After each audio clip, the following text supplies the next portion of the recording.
Because if you only sort of go where you're invited, or you sort of like stay within the system that feels comfortable, those opportunities for like interesting kind of collisions that lead to growth are just never going to happen.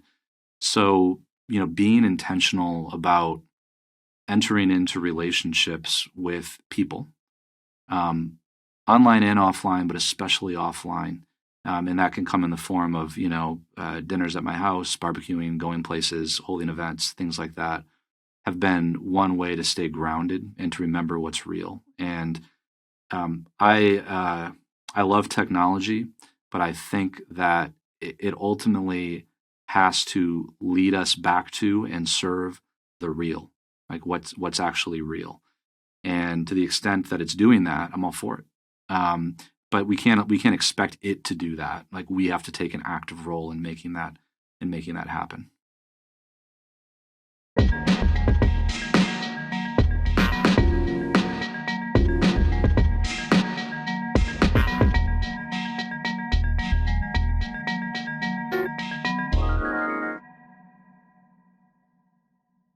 So today I am very excited to be talking to Luke Burgis. I read his book, Wanting, a couple months ago, and it sort of blew me away as, wow, somebody went through the same thing I went through his own waking up experience and put it in book form. My favorite kind of books are combining the nerdy with personal memoir, and I want to talk today about why more people don't write those. I think they're the most powerful books. We have way too many how-to books, but I just love that you wrote it. I want to dive into your journey. I want to riff on all these topics and explore today. Luke describes himself as a different kind of entrepreneur, author, husband, teacher, and friend, and soon-to-be father. Really excited for him. And he said he's lived his whole adult life in extreme uncertainty. Welcome to the podcast, Luke. Thanks, Paul. Thanks for having me, man. I'm really excited. Fantastic. So I only have one scripted question on the podcast, which is, what are the stories and scripts you grew up with around what you were supposed to be doing in adulthood? Oh, man. I grew up in Grand Rapids, Michigan, and to a truck driver dad and an artist mom. So my mom lived most of her life, at least until I was born, and she became a substitute teacher in extreme uncertainty. And my dad, I'm talking about my parents because our parents play a massive role, right, in these scripts.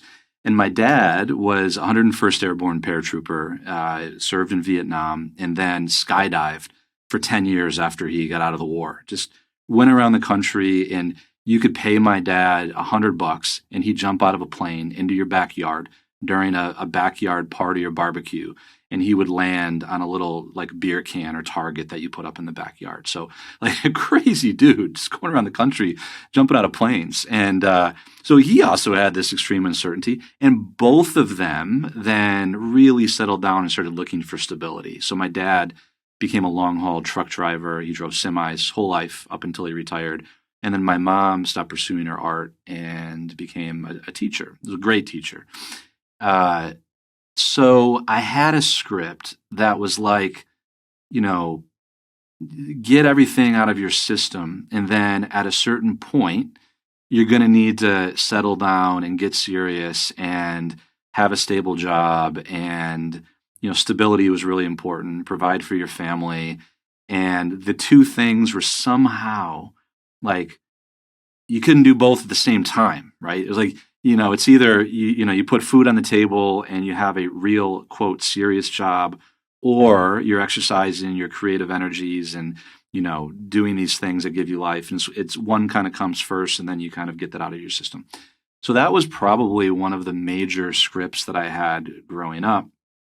So, when I was in college, it was like, well, this is it. This is it for me. I've got 4 years, and then I'm going to need to get serious and become like a real person. And, I eventually learned that script is a meme that I needed to kind of unlearn in my life, but it was probably the most powerful one. Yeah. One of the funniest things I read in your book is your guidance counselor is telling you to go to Bowling Green. And when I was in high school, I was like top 5 in my class, and my guidance counselor goes, like see you put down you're applying to engineering. That's a really hard major. Maybe you should consider something easier. And I just found that entertaining. But do you remember that moment? I think you were like, I want to go to New York. I want to go maybe take care of this adventure script from your parents. Totally. Yeah, that actually I wrote that on my Substack. It's not in the book. So I wrote a newsletter a couple of weeks ago because I've been thinking a lot about rites of passage and how, we just don't have many really good rites of passage in the modern world that like help a person grow up. I would say, especially men, men really lack rites of passage. And I had this idea when I was in high school that I needed to kind of get out of the city where I grew up. And for me, that represented like going to New York City. There's all kinds of reasons. My parents took me on vacation there. I fell in love with it. It was just so otherworldly to me. I watched a lot of MTV. It probably has something to do with it. So, as we all know, like moving to another city, like doesn't really solve your problems usually. But at that point in my life, it was really important for me to get there. So here I am, like jazzed up. I've got all these dreams, and I should say, like I was not that good of a student in high school. I was bored out of my mind. My grades were like, I wasn't failing, but they weren't very good. And I walked into this guidance counselor's office, and the only suggestion he had for me was that I should apply to Grand Valley State University or Bowling Green because that's where he went. He said, I had a pretty good education there, and I have nothing against that place. But it was just it felt tremendously depersonalizing for me. And I feel like this is probably a common problem for like most students that are in high schools. Like, what do you have? Like 15 minutes with this guidance counselor every year or something like that? I mean, I had 15 minutes with him like my whole time in high school. And here he is. He didn't really get to know me at all. And he's making this recommendation where for a minute, I took it really seriously because you're vulnerable, you're susceptible. You want to give adults the benefit of the doubt. But that was around the time I walked out of his office and I was like, my bullshit detector was going off and something didn't sit right with me. And I like went home, I paced around my room all night and I was like, you know what? Screw that guy. It was like I had this really important moment and I was like, he doesn't even know me. That was like the first time that I kind of just like really decided what I stood for. And that I had to do some things alone.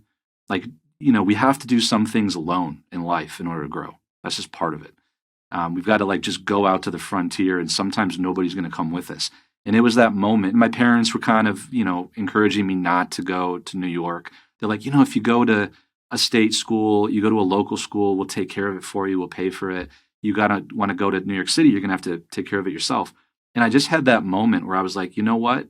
I'm going to go, I'll pay the consequences. I don't really care about the student debt. This is just something that I need to do. And I didn't let that moment in that guidance counselor's office throw me off track. And in fact, I kind of used it as, it probably put a chip on my shoulder. And I remembered it when later in life, I would have conversations with people like the managing director at the investment bank that I worked at when I told him I was going to quit. It was like, if you quit, you're never going to be able to work on Wall Street again. And it took me right back to that guidance counselor's office when he said that to me. Yeah, I faced that many times. I quit several jobs. I just kept moving job to job. And at every step along the way, people said, this is a bad decision. If you stay another year, you'll get promoted. You're on a good trajectory. And I've kind of taken this as good. A good omen now. If people say I'm doing the wrong thing, it's probably a good sign now. And I wonder if it sort of ties to what we experienced, which is we're coming out of the second half of the 20th century where we're given like top-down system advice. This is what you should do to please the system. And it's basically just paying attention to memetic desire, right? It's like, well, this is what other people think we should do. We should do this. Do you think that sort of maps? Yeah, I mean, it's the safe route, it's why CEOs hire McKinsey, right? Because if things go wrong, they can say that they hired McKinsey. I mean, there's like a certain amount of insurance that comes with the safe route. And, nobody, one of the many hats that I wear in life right now is I'm a professor at a university, entrepreneur in residence and professor. So I have students that I mentor. So now I'm on the other side of the desk and in the other chair. So I'm the one now, giving them guidance or trying to help them think through things. And sometimes, like when they come to me like, hey, I have these two jobs, or I'm thinking about starting my own company when I graduate versus taking this job, it's a bunch of money and security.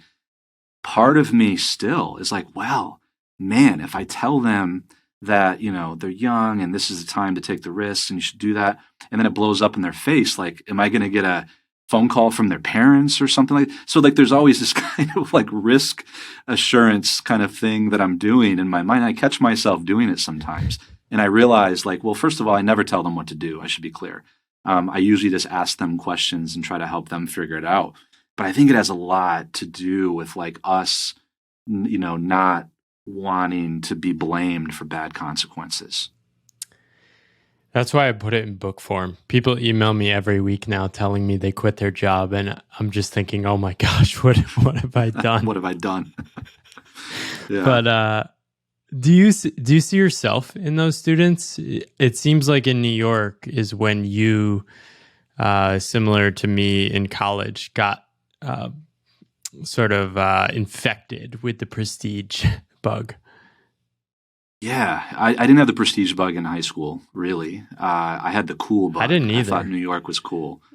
Yeah. It's funny how that happens, Like I wish I could pinpoint a moment. Can you remember a moment or like a certain specific thing that happened when the prestige bug got you? I got into the honors program at UConn. I went to a state school in Connecticut, and all these kids were high SAT kids who grew up in much more serious schools than I went to growing up, and they knew about all these things. And I think for me, it was just, I was always good at school, so it was just sort of the obvious game around me, right? And I think mostly it was junior year to senior year when companies started recruiting. Everyone knows what everyone knows about the best companies are at the school. So I was like, well, I'm a good student. I might as well just try to be the best employee, hit the highest ranking on those. Yeah. Yeah. Similar for me. I wanted to be cool, I think, is why I went to New York, but it wasn't prestige. It was just kind of like being like Brooklyn is cool. Being in New York is cool. They dress cool, they talk cool. And I kind of wanted to be a part of that. And the prestige bug got me shortly after I got there. I went to Pace University, a little school in downtown Manhattan, not far from Wall Street. And I got infected with the money the money bug, right? It's like working on Wall Street is the quickest way to make $1 million and then be able to go do whatever you want to do. And as you know, that's a really dangerous game to play. Because even if it works out for you, you could still, more likely you're going to lose the long-term game. And it turned out that if I turned it on, when I actually cared and I was motivated and I flipped a switch, turns out I can do really good in school, which probably caused me problems because all of a sudden I like flipped this switch. I started to apply myself to it and I had a 4.0. And then people started patting me on the head and telling me that I was smart. And I went out and like bought like a nice pair of Ferragamos. I had no business. I looked totally ridiculous wearing them, like monk strap Ferragamo shoes. And then I got into this, and I was like, okay, like I can play this game, and I'm winning this game. And then I transferred into NYU, and that in itself I did purely for prestige. I didn't really pay to go to Pace, and I didn't get any financial aid to go to NYU. I did it purely for the prestige.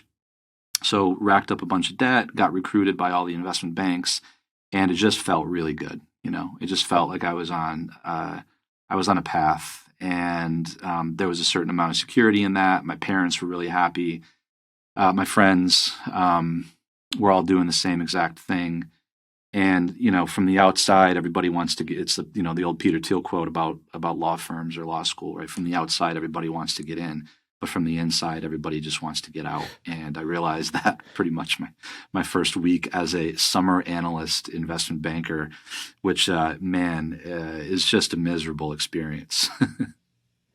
Yeah, it's such a hard thing to avoid too, because even if your parents say, I want you to be happy, the reaction as soon as you land a high paying job is so extreme that you're like, oh, okay.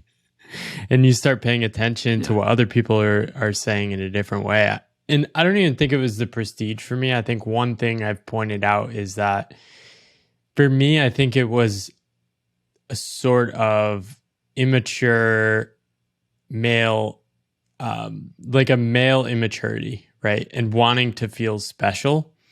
And I think this was the problem for me. And you said too, I think you wrote, but found myself relatively empty by my late 20s. For me, the other side of that insecurity is that it never actually fills the hole of that insecurity. It only sort of adds a golden layer around your outside that people pay attention to and give you a free pass.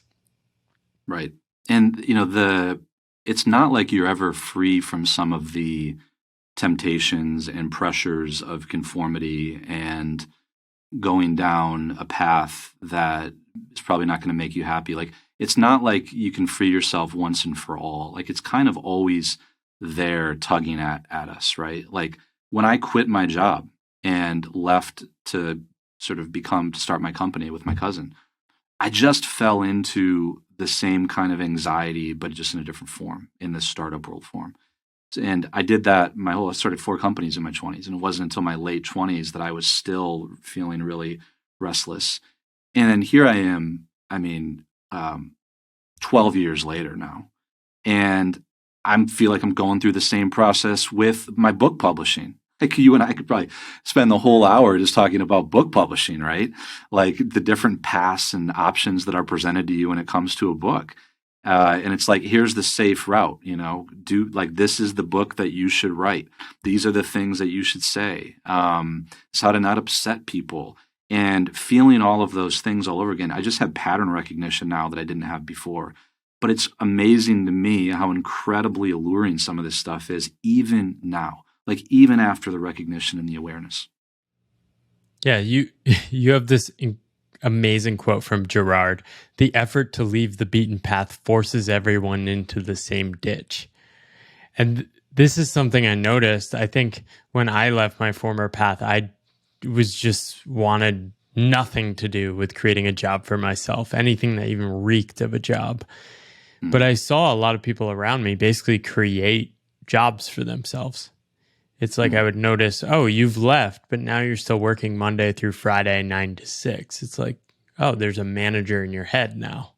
And I think these things are really hard to turn down. I see some of the most creative people, as soon as a traditional publisher puts an offer in front of them, they basically can't say no. And there are good reasons, but a lot of that has to do with it's what other people want. Right.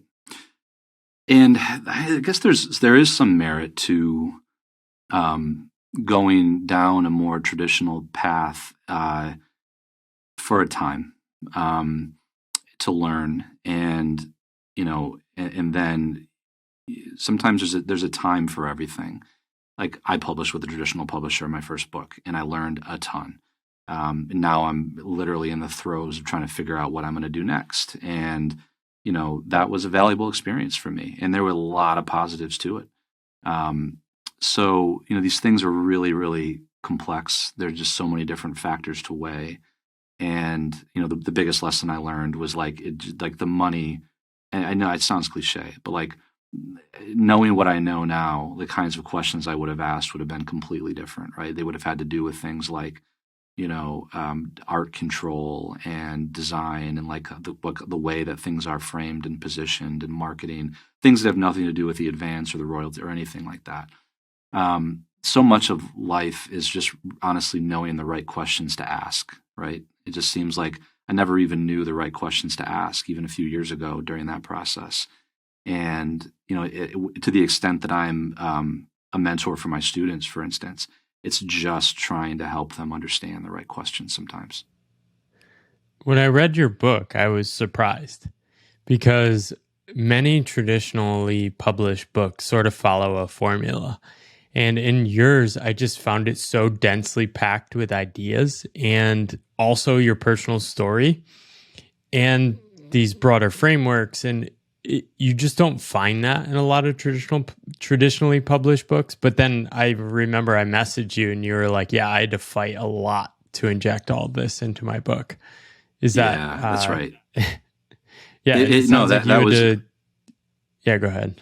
for sure. I mean, it wasn't easy to do that. I did have to really fight a bit and stand up for myself and put my voice out there. And I'm very grateful. I have like an amazing editor at a traditional publishing house, St. Martin's, who really put up with me, frankly, and like listened to all of my crazy ideas. Right, I went out and I found an artist in the New Yorker that I really liked, and I had this crazy idea that I was going to ask her to do the cover art. And it's really rare for that to happen. I mean, usually the publisher handles the whole thing, and as a courtesy, they might like run the design by the author at the end, kind of like just to rubber stamp it, right? They're really like hoping that you don't have like some new idea for it. So like all along the way, that's kind of the way that it was. And even in the style of the book itself, there is a style, right? There does seem to be this really formulaic style, especially for nonfiction books, right? It's like you cite this study and then you say what the insight and lesson to be learned from the study is. And it's like, I didn't want to write that book. I would have been miserable writing that kind of book, right? I just would have felt like I would be doing way too much research. I wouldn't just be able to write and put it in my voice. And there's also a lot of pressure. Like it's really like dangerous sometimes to ask readers like what they're looking for. Cause like you'll hear, I don't like books that have a lot of memoir or personal story. I just want the insights. I just want the tips. I just want the lessons learned. I don't want to hear about the story. You like the stuff. You like the books that have the interwoven story, and so do I. So some like the voices that tend to be the loudest for us, like tend to be sometimes the ones that we probably shouldn't listen to, right? And I just had to, at a certain point, I had to just bracket the feedback and the suggestions, and this is the kind of book that you should write, and just close the door in the cabin for a while. I wasn't in a literal cabin. I wish I was. And just like write what felt natural, what came natural for me. My model, I still had a model for it. I mean, probably the single biggest influence on the style of the book was Taleb. Just because it seemed like he wrote this super strange book that had like these like analogies to like mafiosos and these little stories and interspersed with like interesting facts and graphs. And I was like, he clearly just put that together and had an editor that wasn't going to mess with him too much. And I was like, I'm just going to like try to draw a little bit of inspiration from that and do something that's a little bit weird and out there. And if I'm allowed to do that, then I'm going to do it because that's what feels right. Yeah. So you mentioned this idea of models, and it's sort of tied to memetic desire. Memetic desire is one of the core ideas you explore in the book. And I guess the simplest way to put it is we want what other people want, right? And the great romantic lie is thinking that our desires are genuinely ours. When was the first time you woke up to this own lie yourself? Mimetic desire is wanting what other people want because they want it, right? So not by coincidence. We're converging on the things because they're affecting and influencing us at the level of desire without us knowing it. So desire is contagious. And the first time that I woke up to it, I mean, I had inklings that this was going on right after college when I took that first job and, looked around and saw that most of the men in the office were all wearing one of the same 5 watches. and they happen to be the same 5 watches that are in most of the magazines at the airports in Hong Kong. I was based in Hong Kong at that time. And if you've never been to Asia, you know this, Paul, but like the airports are different in Asia. They're like filled with high like end. so many high end like luxury shops, right? And I bought Cartier watch, and that I had no business buying my first year, and that was one of the 5. And I bought it, and within like hours of getting home, I was like, it just like dawned on me that like I feel like I'm like becoming this like kind of person. Like I thought never crossed my mind when I was in New York, and I've been in Hong Kong for 3 months now, kind of absorbing this culture, and the mimesis is just different over there. The kind of things that are important, the totems of status and prestige, are just a little bit different than they are in New York.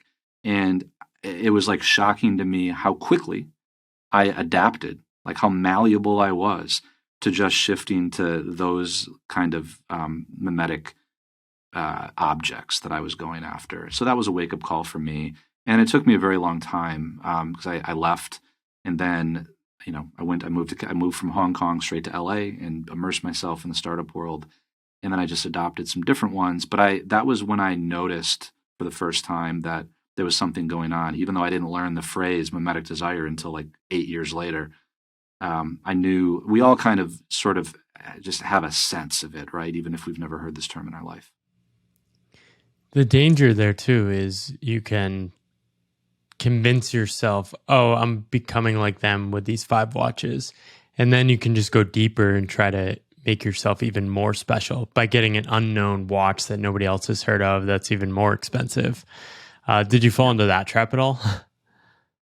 Yeah, that definitely, right? That's the Gerard quote, right? Everybody leaves the beaten path only to fall into the same ditch, and it's why all hipsters look alike, right? That's the joke. Yeah, I did, and there's this all kinds of like weird, negative status signaling thing that entrepreneurs do, where it's like the more successful you are, like the simpler you dress, and the simpler your car should be. I tell the story in the book about Tony Hsieh, who drove like this beat up like Mazda 6, and I actually had a pretty nice car at the time, even though like he'd exited for hundreds of millions of dollars, and I was still kind of bootstrapping.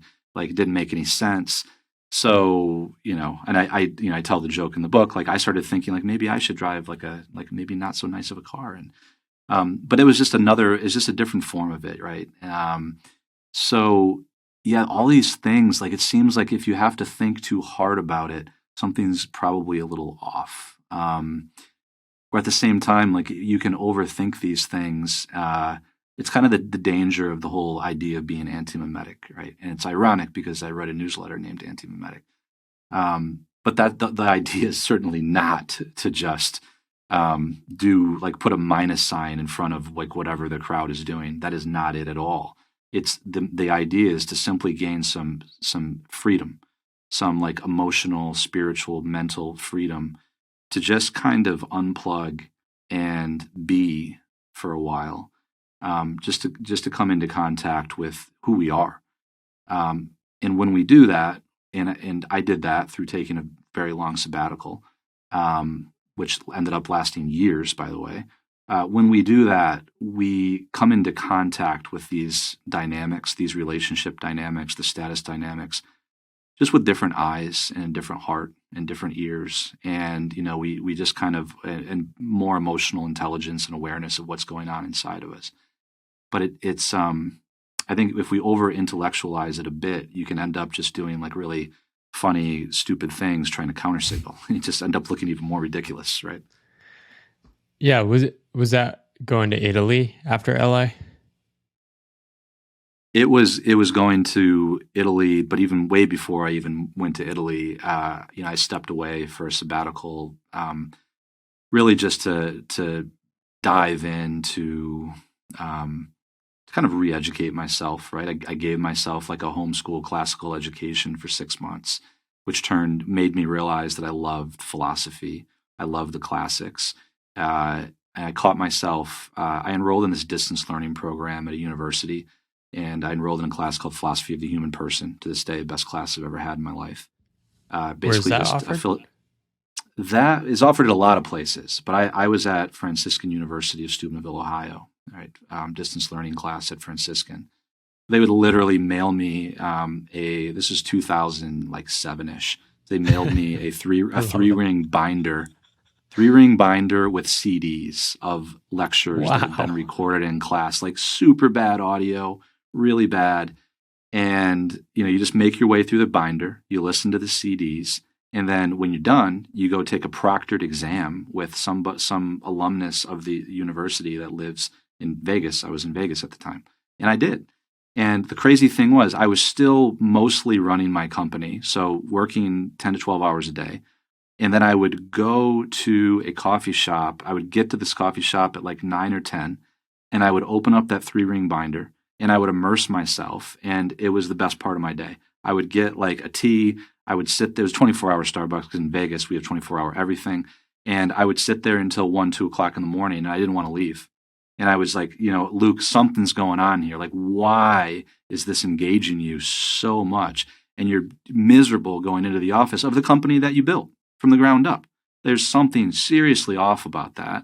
And part of it was like the voice in my own head had become a dictator to me, like a tyrannical dictator telling me like I need to be doing these things. I need to hustle harder. I need to be in the office by 7. I need to be the last one to leave, and X, Y, and Z.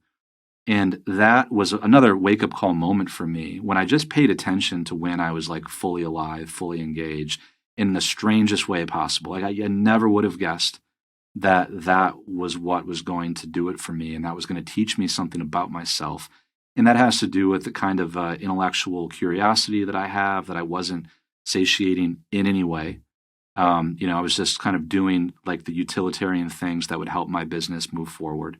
And that's important, but that's not all there is to it in life. And there was just a lot of kind of big questions, right? Like questions of classical philosophy. Why is there something rather than nothing? All those questions that I was engrossed in. And I did that for a good 6 months. Every single day I went to that coffee shop.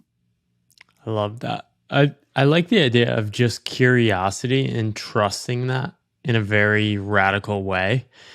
Like it's very easy for you to sit in that coffee shop and think, well, this is interesting, but it's not going to make me money, right? Or it's not a reasonable thing an adult should be doing. But it seems like you came to the opposite conclusion, which was perhaps I should follow this really good feeling and see if I can sustain that.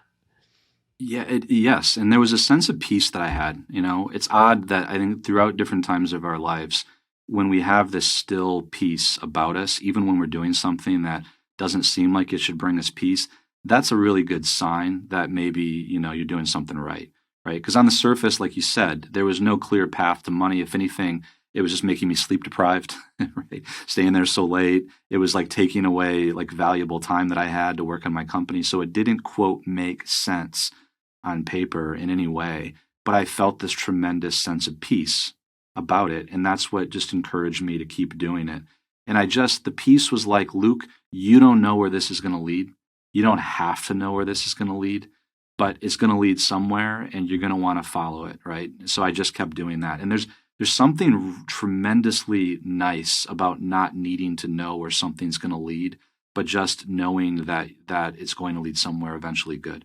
The irony is it actually has made me quite a bit of money because like now I'm able to talk about these. Like I'm able to integrate all of these things. But it was like way back then, not that was ever the goal, but like way back then, I didn't see how that was ever going to be part of my life in any way at all.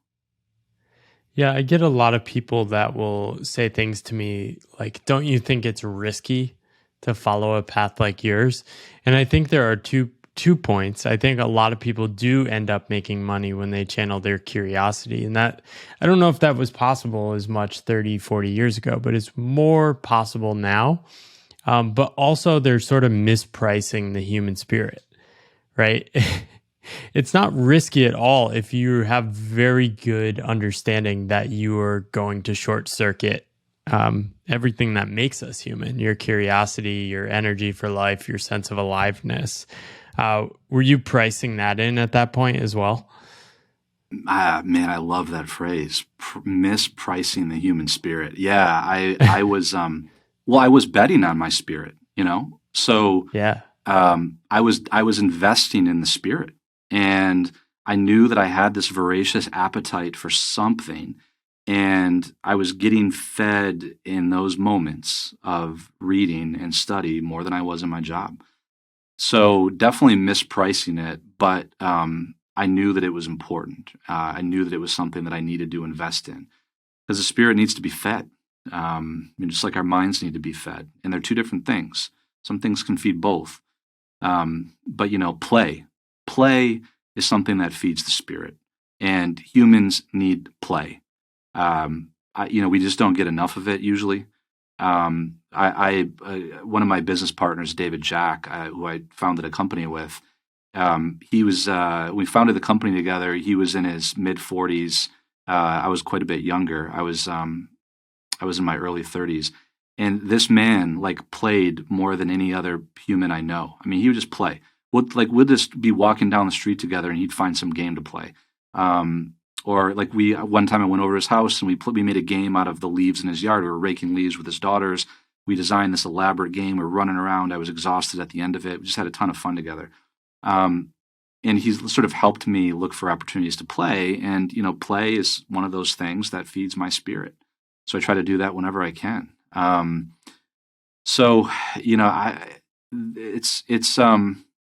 We just live in a highly intellectualized environment. I think social media has contributed to that.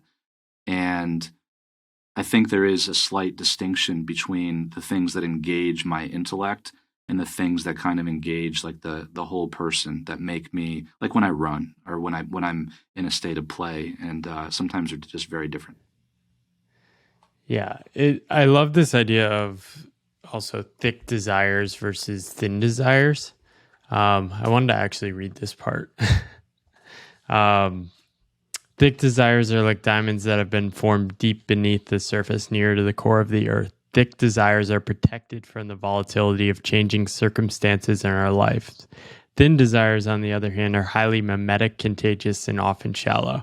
And I love the other thing you say in the book, which is that there's a market price for thin desires. It's a very efficient market, right? These could be fancy jobs, legible paths, things like that.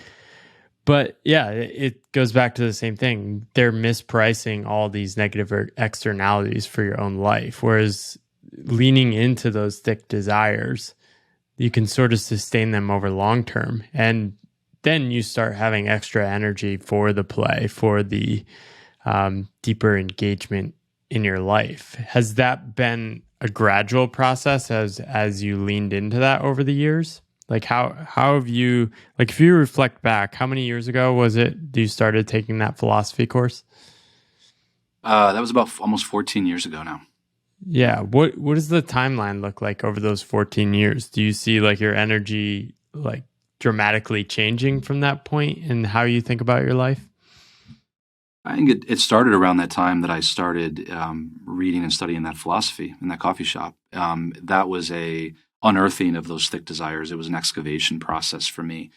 Obviously, it didn't happen all at once. I mean, it was a process that took years. I ended up stepping away completely from my company. So when I was doing the whole night thing, I was still running my company.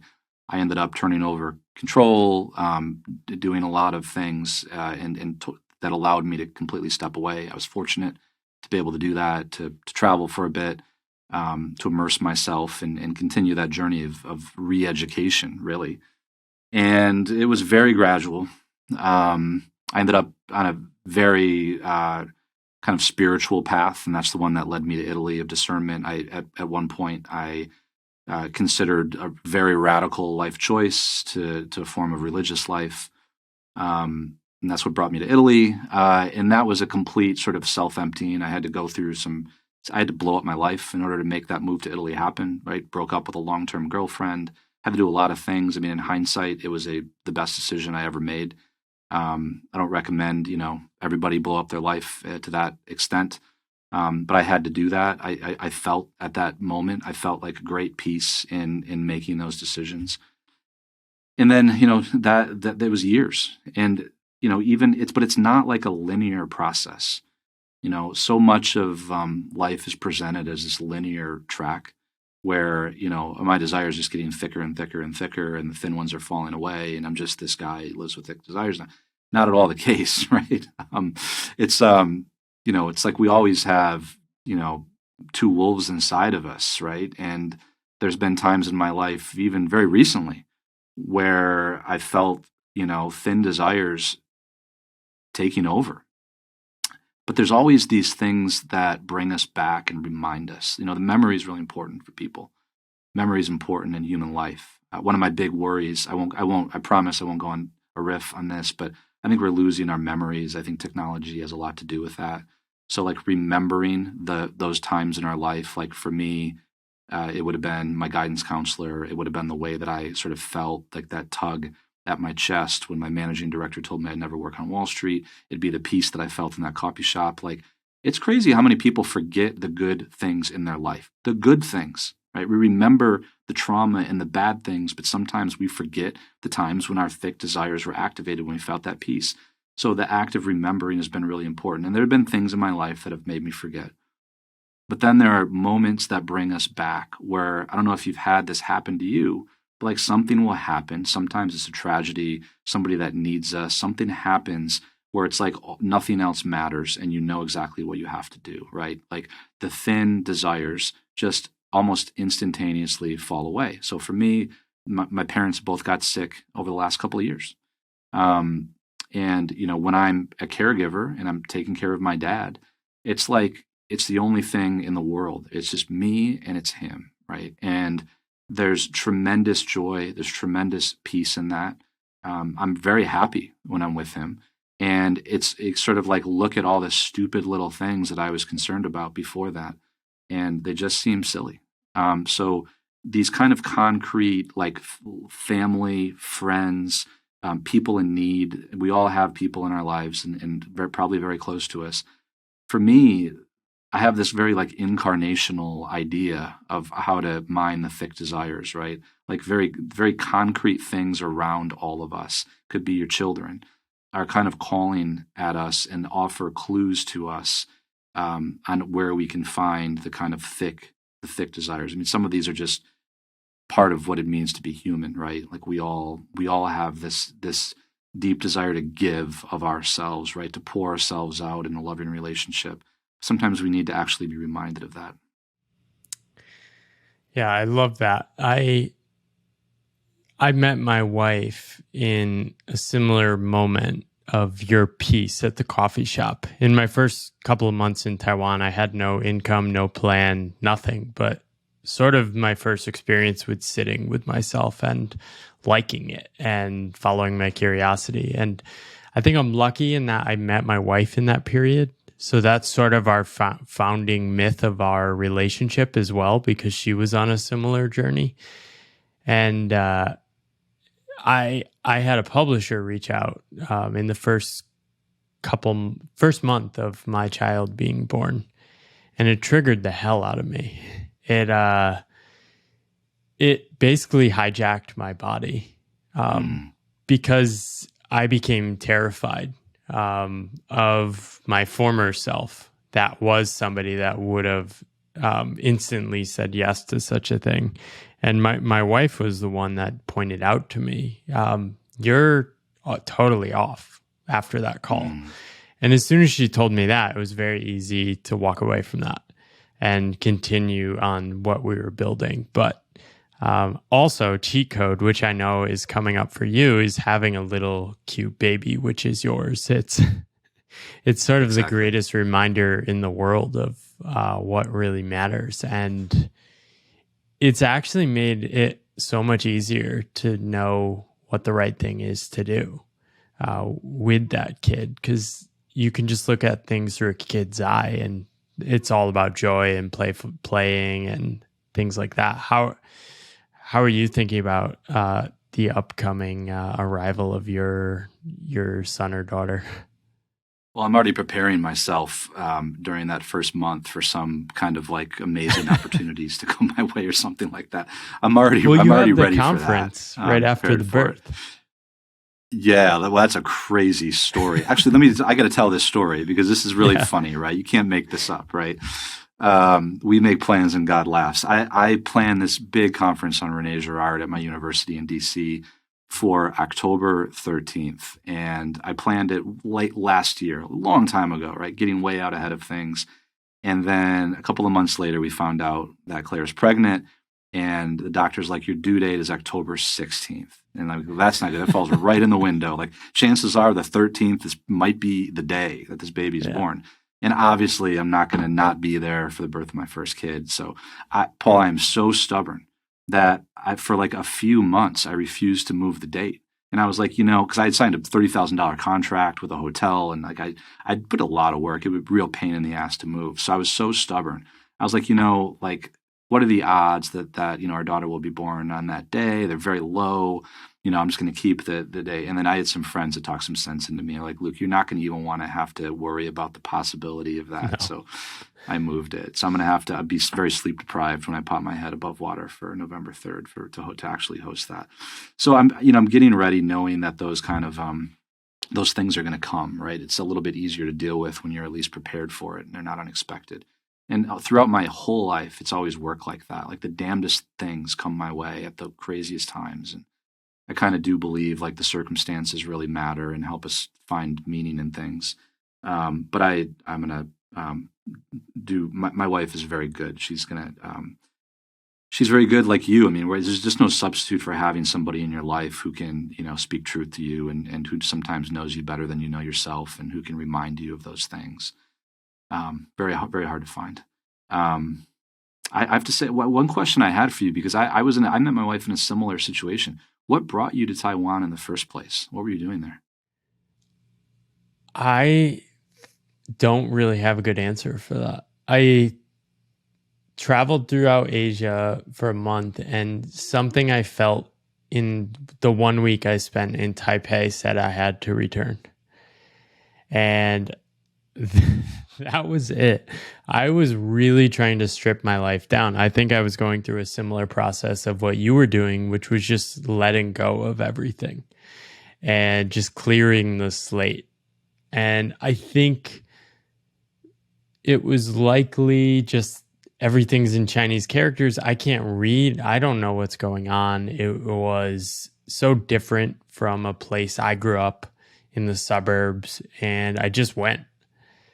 And wow.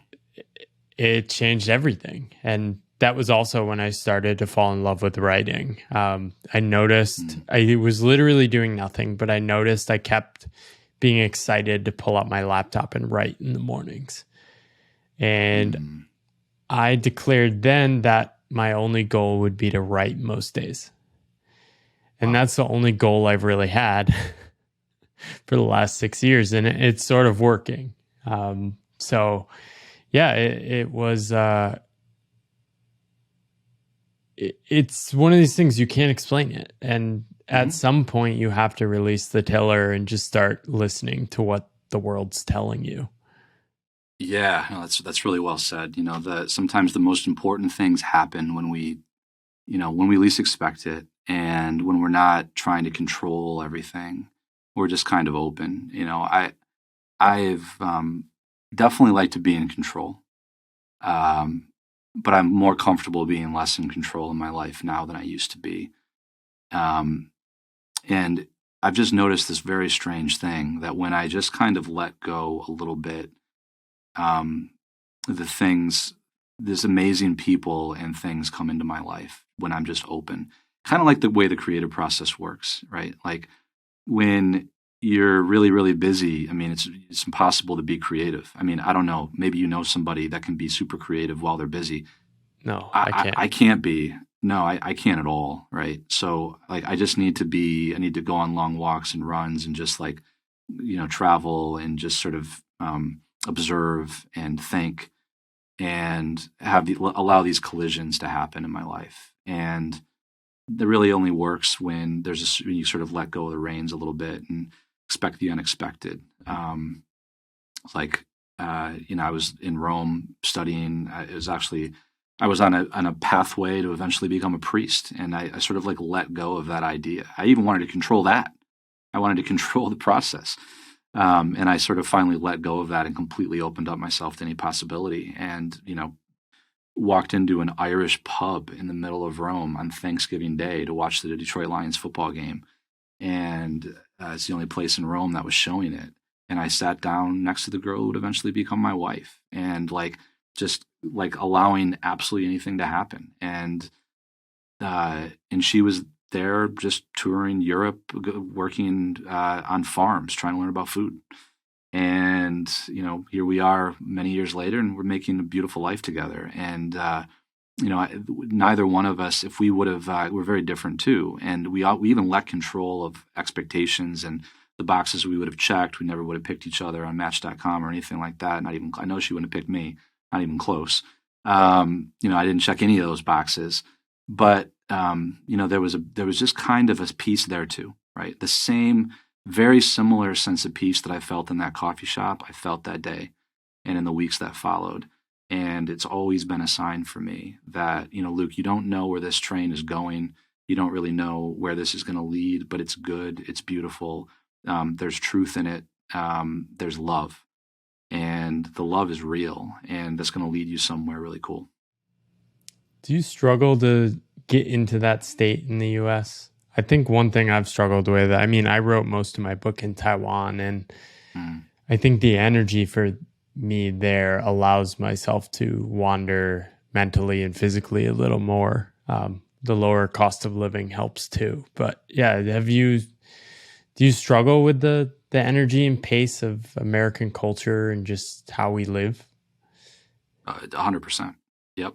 And I wrote at least half of my book outside of the U.S. too. I was in a sleepy little town on the Mediterranean, and just very, very channeling different. Taleb.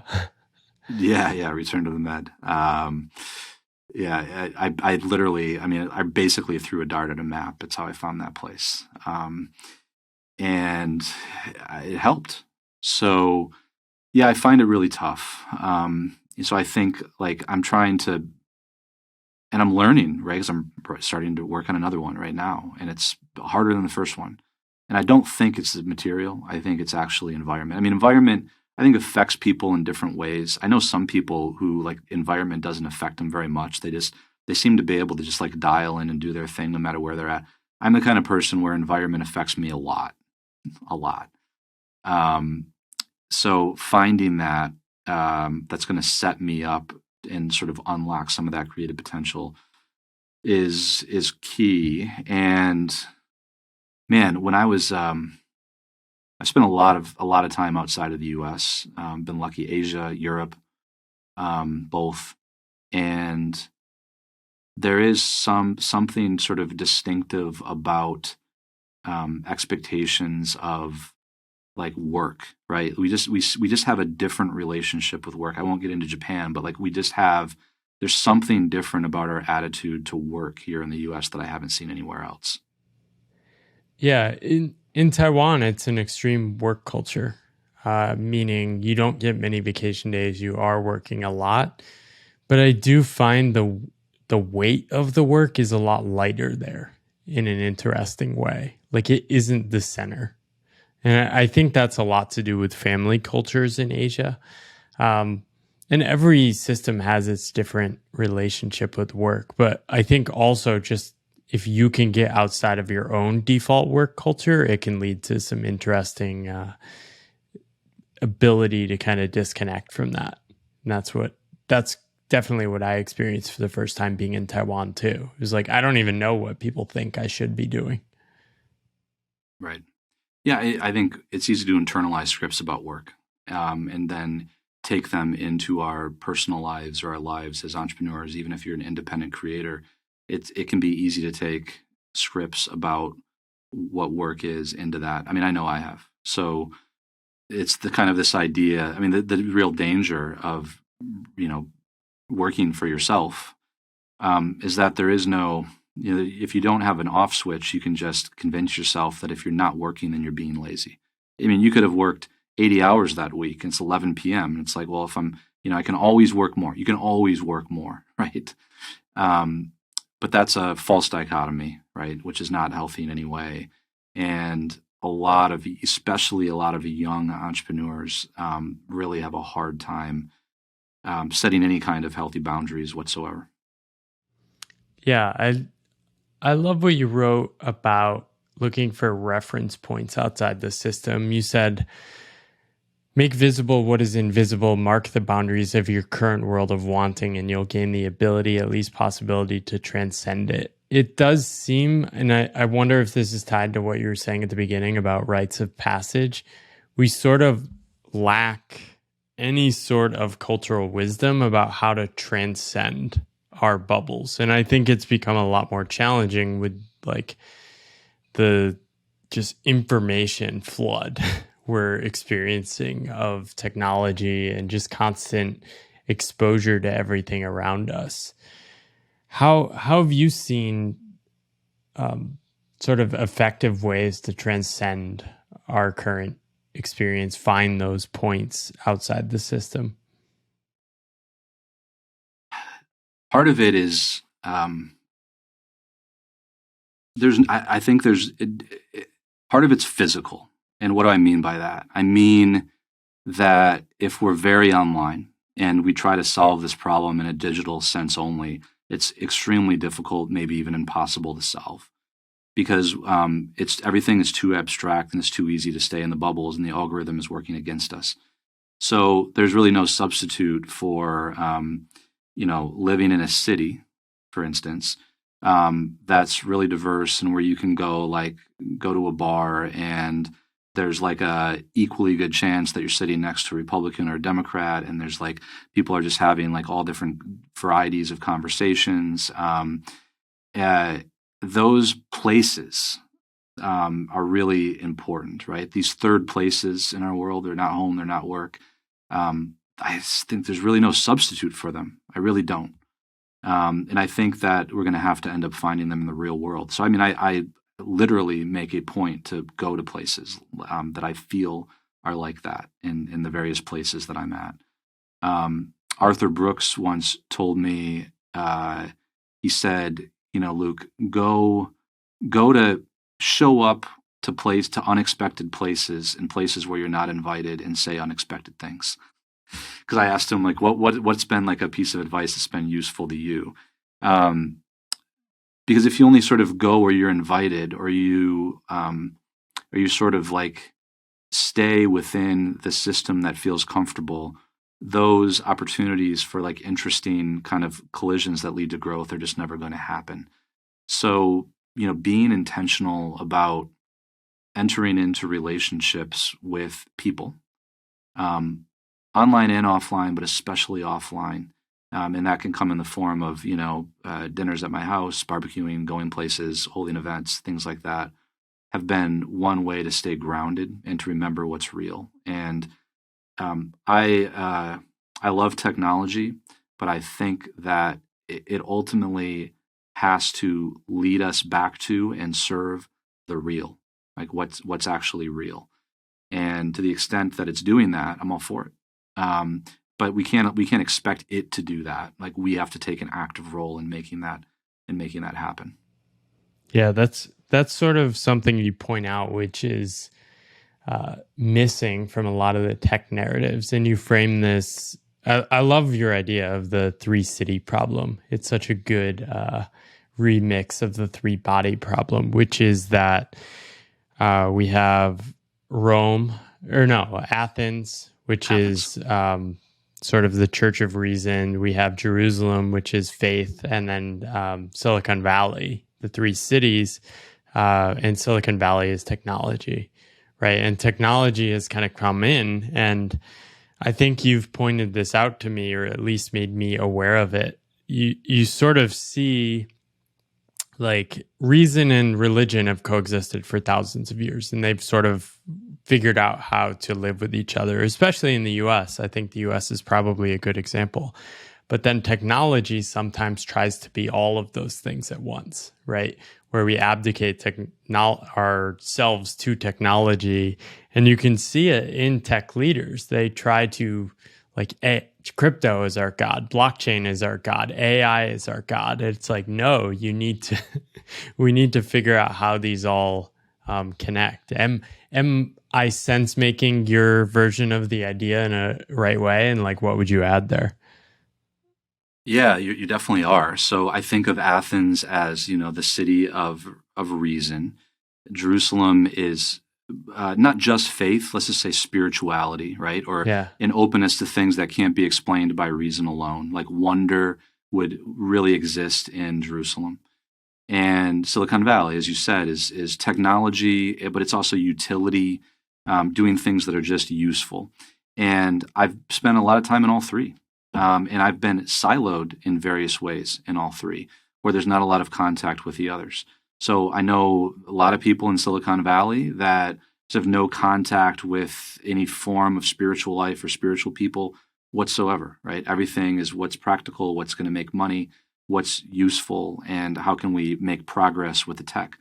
I know people in Jerusalem, I know people inside of my own church that just really don't have any interest in innovation and just don't have any contact with innovation. That's a problem, because innovation is a good thing, is a positive thing. And then there are people in Athens, right, like inside of universities in academia who just really don't have any contact with either of those other two cities. Right? They're just like writing these long papers that are, just like circular references, and they're not sort of exposed to any kind of innovation or anything that transcends the limits of like reason alone, which can become very circular because reason needs to be open to more than reason.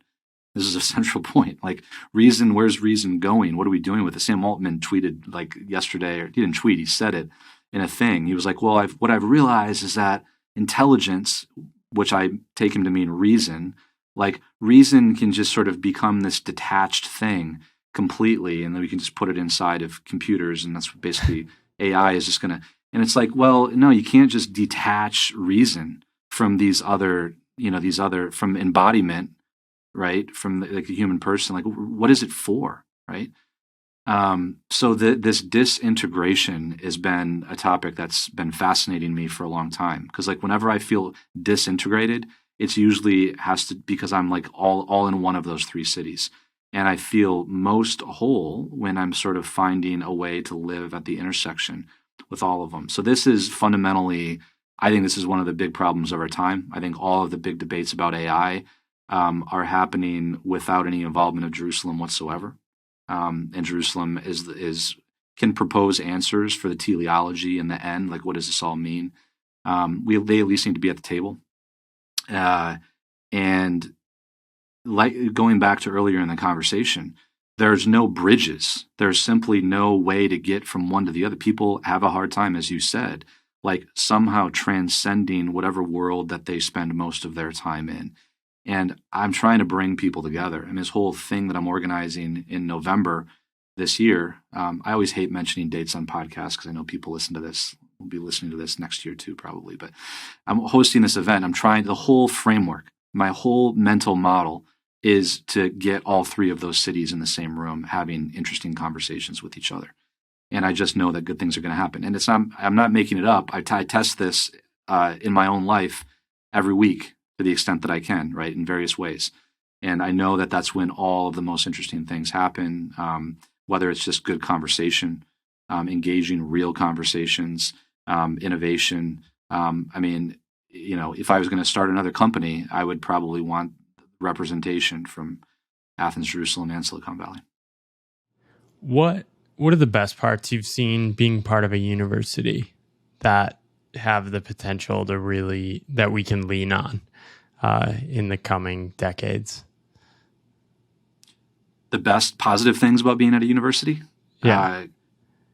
Because I think universities get dunked on probably too unfairly sometimes. I think there's a lot of great things that happens at universities, and we mostly, especially people outside of academia, just focus on the nonsense and waste, which is definitely bountiful. But there are a lot of great things that go on in these environments, I think.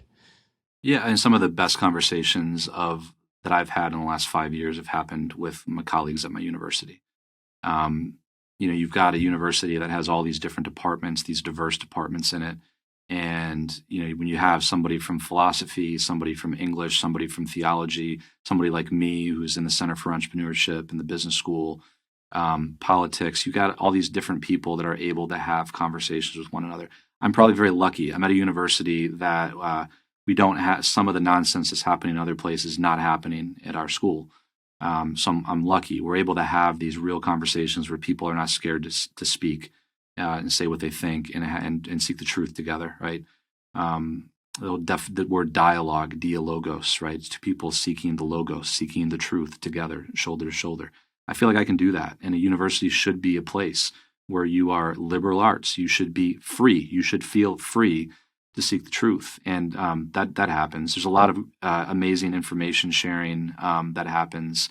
There is organizational wisdom that's been passed down from a university that's well over 100 years old. We can't throw the baby out with the bathwater. I think you're right. It's easy to dunk on higher education and schools, and tuition is a problem. But in the environment itself, when there's real intellectual diversity and academic freedom, to the extent that I've seen that, it's hard to recreate that inside of a for-profit company, for instance, right?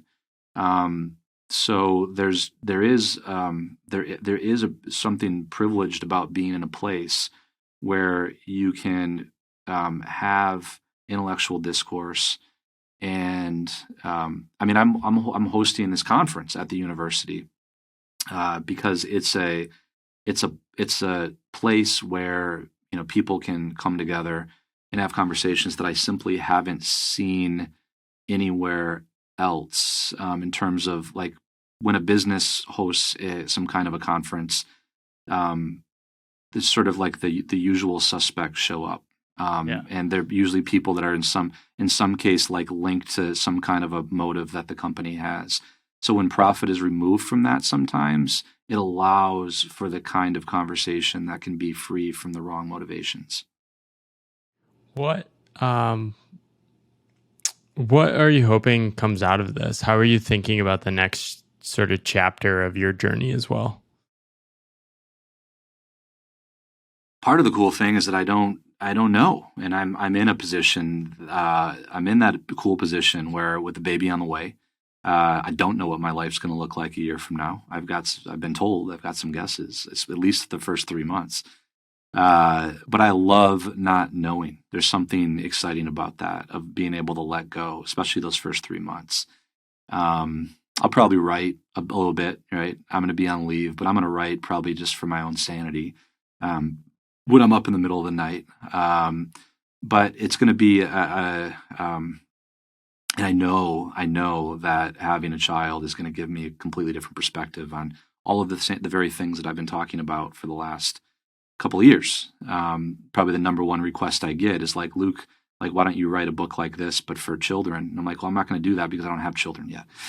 Yeah. So maybe this will help with that and eventually lead to some new projects. But in general, though, one of the best parts about writing and putting ideas out there into the world in whatever form you do it in, whether it's a podcast, not just writing, right? Just like having conversations, real conversations, and putting ideas out there in the written form or in oral form is, people are listening and people are reading.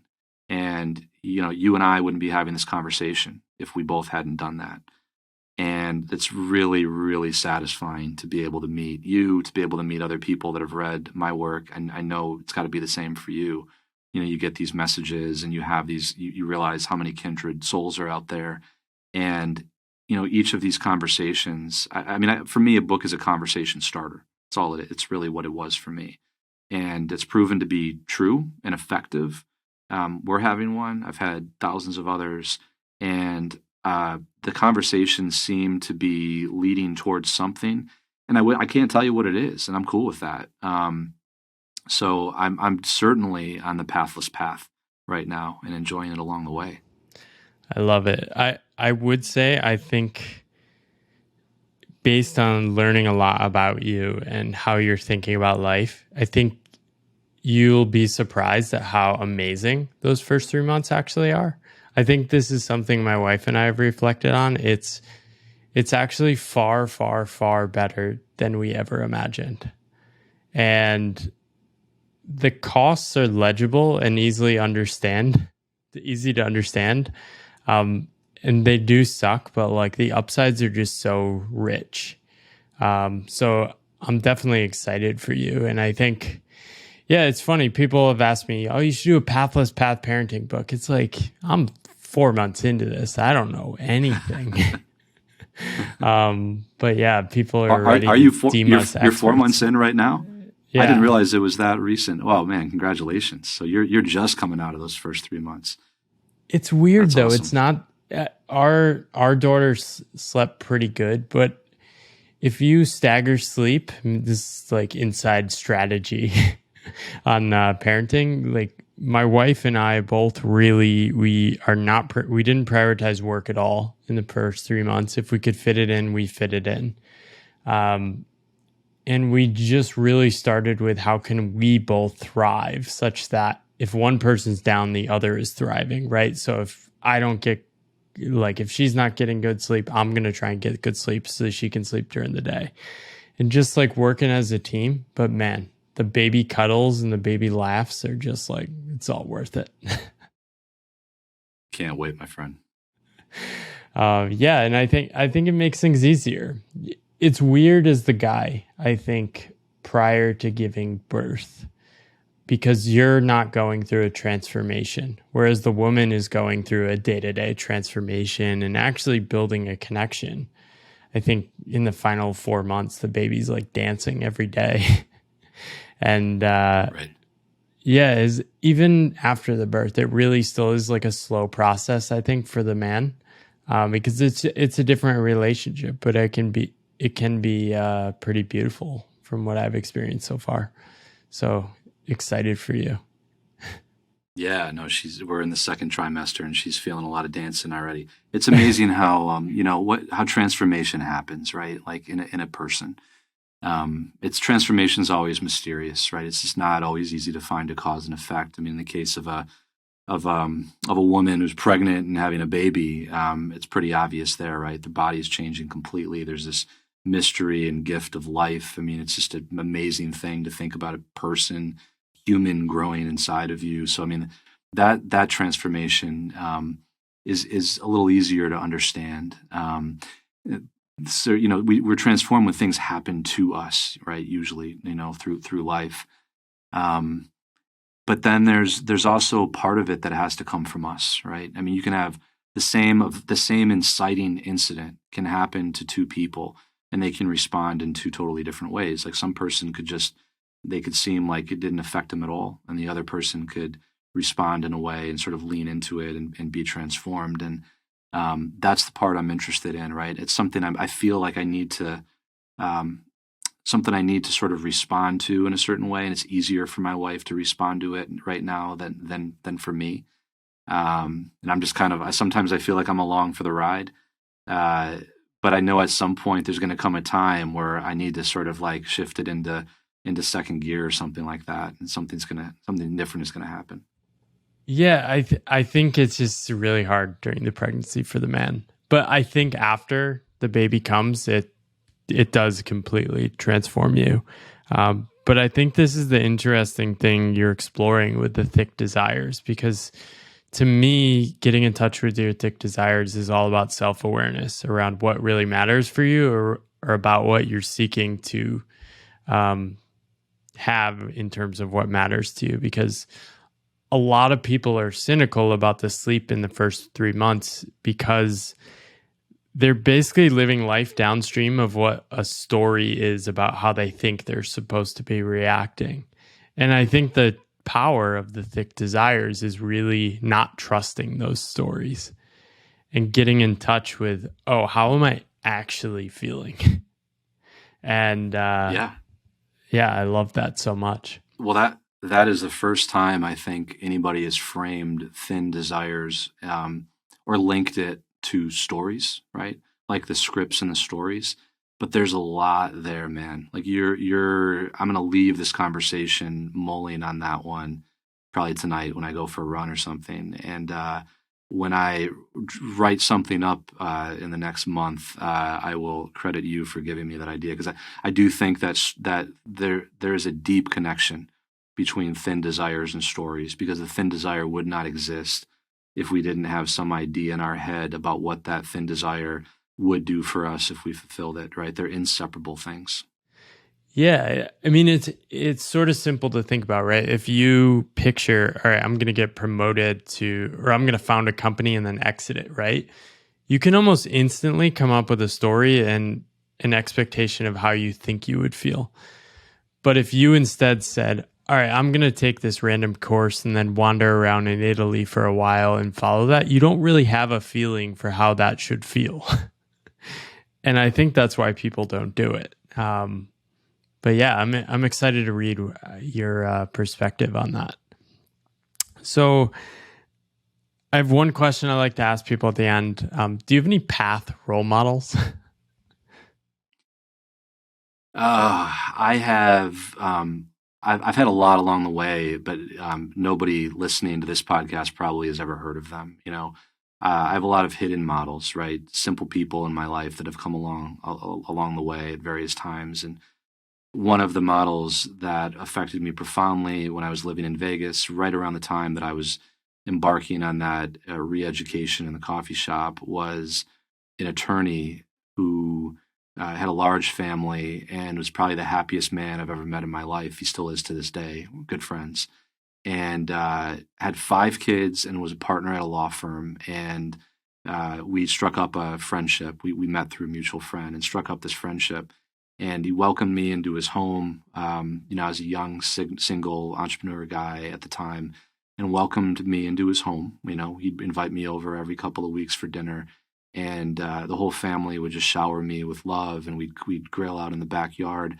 And I saw in him a model for somebody who, on paper, should be incredibly busy and stressed out all the time. Like, how in the world do you have 5 kids and you're a partner at a prestigious Las Vegas law firm? And he didn't have any of the things that I would expect to see in somebody like him. And he gave me hope, right? He gave me hope and inspiration that, there was there's a lot of reasons why he was able to have that disposition. He wasn't just born that way. Might have been sort of born a little bit. Maybe disposition is part of it, but he also was very intentional about the way that he lived his life, and has served as a model for me. When people give excuses, and if you want to have this kind of life, then these are the things that you need to do. You shouldn't have this many kids, or you shouldn't do X, Y, and Z. That listening to those voices, I mean, in my experience, it's even listening to people telling me about how the first 3 months of pregnancy are going to be. I know my experience is going to be different than anything that I've heard so far, and because I'm me and Claire is Claire. And we have our own family, and we all experience things subjectively. So that guy, Rick is his name, was a model and an inspiration for me. And I was like, whatever he has, I want some of that. That joy and happiness that he has, his ability to be present to me. Like when I'm in his home, he is completely present to me in every moment. And I would just like to be able to one day, when I have a family, invite some young guy or girl, whatever, over to our house, to our home with my family, and make them feel the way that he made me feel, because it would put me on a completely different trajectory. I love that so much. I definitely have some similar male role models who are not well known, but sort of serve as guiding energy directions. This has been amazing. Your book, Wanting, is a really good guide for how to actually find those positive models and reject the easy ones that many people adopt in society. You also have an amazing newsletter, which I find very well written and always makes me think. The anti-memetic, what is it called? The anti-memetic, it's called the anti-memetic newsletter. Anti-memetic newsletter, yeah, Luke Burgis. yeah. I'll link both of those up. Anywhere else you want to point people? No, you can find me, lukeburgess.com. My newsletter's there. And that's it. Fantastic. Thank you for this conversation, Luke. And we'll be excited to continue to read and follow your journey. Thanks for having me on, Paul. I really enjoyed it. Thanks. Hey there. Thanks for watching that episode of the Pathless Path podcast in video form on YouTube. If you want to see more episodes, you can find links to further episodes up here, or you can subscribe over here. Thank you for your support, and I wish you luck on your own pathless path.